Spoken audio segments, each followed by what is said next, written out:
बोला बोला छठी मैया की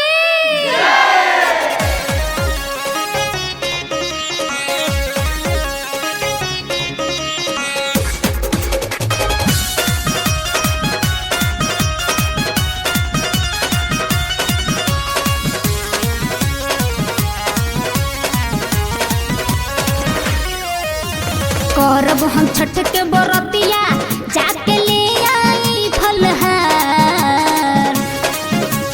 ए जी करब हम छठ के बरतिया जाके ले आई फलहार। आहो कैसे के भूखबू बारू दूबर पातर। आहो कैसे के भूखबू बारू दूबर पातर। आहो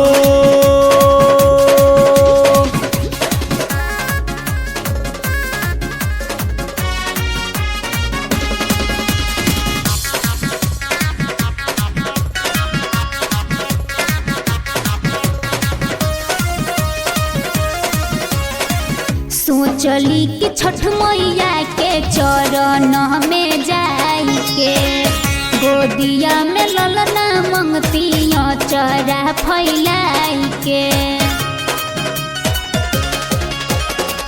नया नोहर बारू एक तो देह कमजोर जी चले नाही पैबू रानी घाट बड़ी दूर जी।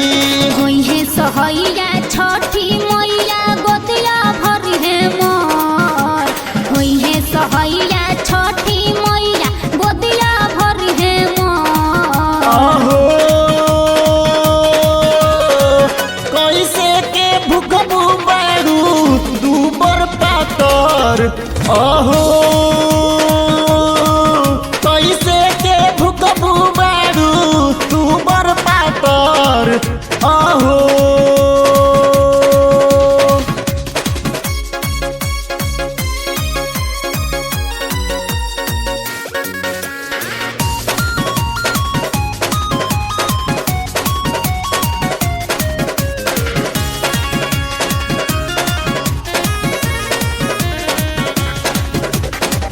सभे छठ करे माई के असरा लगाई के संघे अर्घ दिहल जाई सूरज गोसाई के। जनता